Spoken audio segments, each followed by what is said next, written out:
Be honest with me for a second. How many times today have you picked up your phone without actually deciding to? You were supposed to be working or resting, but your hand magically found Instagram, TikTok, or YouTube, and then 3 hours disappeared. Most people hear that and think I'm addicted to my phone. I don't think that's true. I think the phone is where the problem shows up. Because if it wasn't your phone, it'd probably be Netflix or food or shopping or another hour of research for a project you never actually start. The phone isn't the addiction, the escape is. And that's why I think so much advice about screen time doesn't actually work. Delete the apps, they come back. Turn on screen time and you find yourself ignoring it anyways. Put your phone in another room and suddenly you're on your laptop or finding some other distraction. See, the phone was never the root problem. It was just the easiest symptom to see. Your brain doesn't want the phone. It wants the relief from loneliness, from uncertainty, from the uncomfortable gap between the life you have and the life you wish you were living. And until you understand that, you'll keep treating the symptom instead of the root cause. So in today's video, I want to walk you through 3 things. First, what's actually happening every time you reach for your phone. Second, why this pattern doesn't just stop with scrolling. It quietly shows up in almost every area of your life. And third, the blueprint that helped me stop needing escape and gave me control and freedom over my life again. So let's jump straight into it.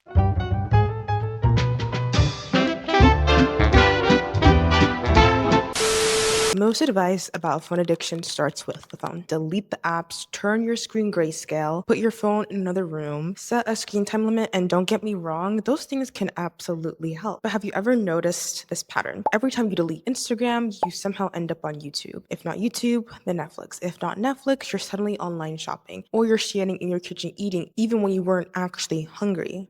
The distraction changes, but the urge doesn't. And as I mentioned, it's because your brain isn't looking for your phone, it's looking for relief. Think about the last time you spent an hour scrolling. Were you genuinely fascinated by every single video that you watched? Probably not. Something usually happened first. Maybe work started to feel overwhelming. Maybe you were about to begin a project you've been procrastinating on. Maybe you compared yourself to someone online. Maybe you felt lonely. Maybe you were just sitting alone with your thoughts and almost automatically you reached for your phone. Because over time, your brain has learned something incredibly powerful. Whenever I feel uncomfortable, this numbs the feeling, even if it's only for a few minutes. That's enough for your brain to remember. Not I need my phone, but how do I stop feeling like this? And that is a completely different problem. And I call this the escape loop. You feel discomfort, you escape. The discomfort comes back, so you escape again. Every loop makes escaping more automatic. I realized this when I started paying attention to my own habits. Whenever I felt overwhelmed, I didn't want to work on my content or do anything to better my life. I wanted to watch women who had already built their dream. I'd spend literally hours, if not an entire day, watching creators living the life that I wanted.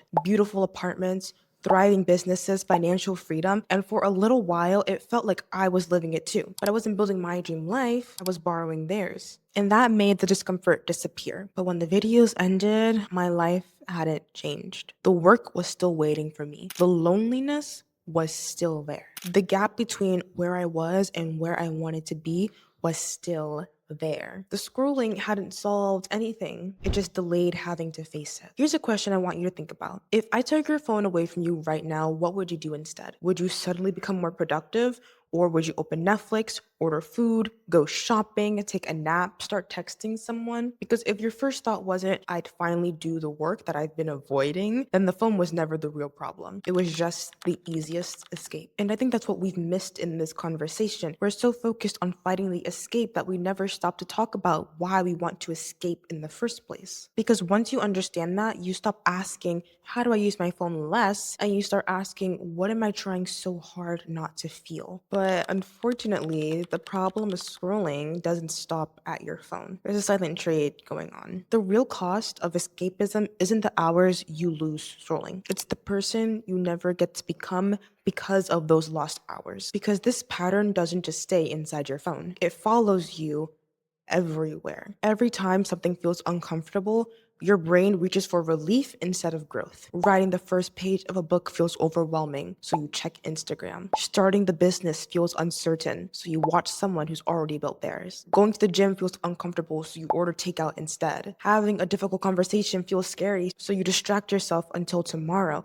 See, different situations, same response. Notice what's happening. Every single dream you have, every business, every relationship, every goal, every version of yourself that you want to become requires you to spend some time inside discomfort because growth is uncomfortable by definition. Learning is uncomfortable. Failure is uncomfortable. Being a beginner is uncomfortable. Loneliness is uncomfortable. Waiting is uncomfortable. But if your brain has learned whenever I get uncomfortable, I leave, then how are you supposed to stay long enough to build something meaningful? That's why I don't think this is a screen time problem. I think it's an emotional resilience problem because the more often we escape discomfort, the less capable we become of sitting with it. And eventually our lives start shrinking around whatever feels easy. It's not just that you lose hours, you lose your ability to do hard things. Because every time discomfort appears, you've taught yourself that leaving is an option. So writing for 20 minutes feels impossible. Reading 5 pages feels exhausting. Working on your business for an hour feels unbearable. Not because you're incapable, but because your brain has practiced escaping thousands of times and practicing perseverance almost never. And I think one of the biggest tragedies is this. The gap between the life you have and the life you want exists because of the time you've spent avoiding the work that could actually close it. And every hour spent escaping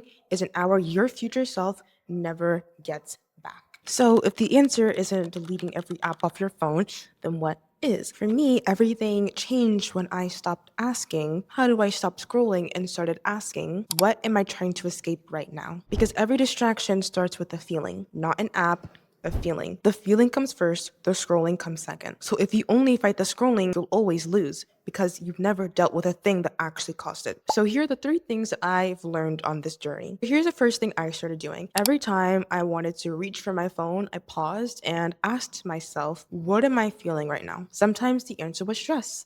Sometimes it was loneliness or boredom. Sometimes it was overwhelm. Sometimes I didn't even know what I was feeling. But for the first time, I stopped reaching automatically and I became aware. And awareness is where change starts because you can't interrupt a pattern you never noticed. The second thing I had to learn was to stop running away from discomfort. This was the hardest part because we're taught that discomfort is something to eliminate, but what if discomfort isn't the enemy? What if it's proof that you're actually growing? Think about it.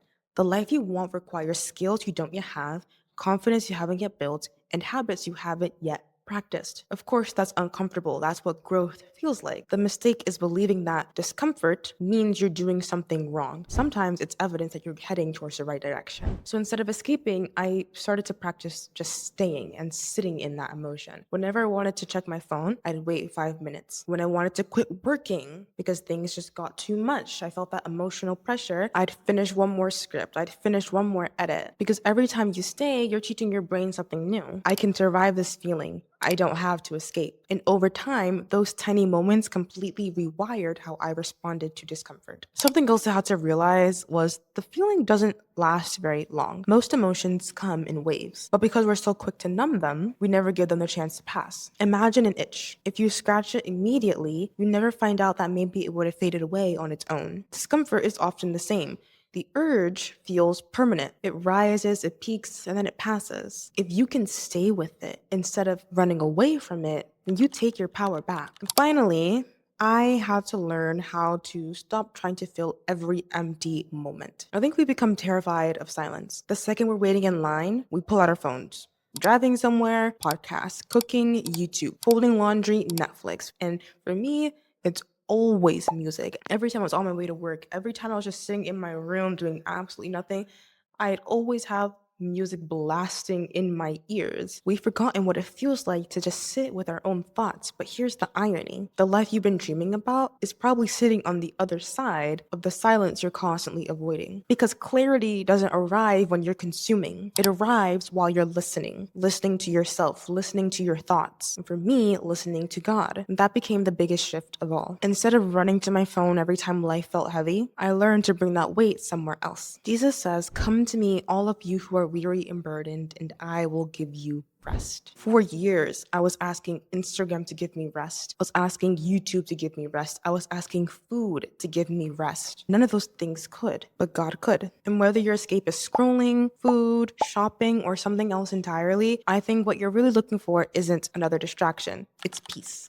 So maybe the goal was never to become someone who uses their phone less. Maybe the goal is to become someone who doesn't feel like they need to run away from their own life. Because when you stop escaping, you finally have the time, the attention, and the courage to start building the life that you've always wanted to have. So the next time you catch yourself reaching for your phone, don't ask, how do I stop scrolling? Ask, what am I trying to escape? And that one question might change your entire life. So that's all I had for today's video. Thank you guys so much for watching. I hope this video has blessed you and inspired you. And if you're on this journey of building your dream life, of taking every dream and fantasy and vision in your head and making it reality, then subscribe to my channel because that is all I talk about. I'm here to help you stop dreaming and start doing, and helping you just take action and start building the life you want to have so you can actually experience it. So if that sounds interesting to you, then please subscribe.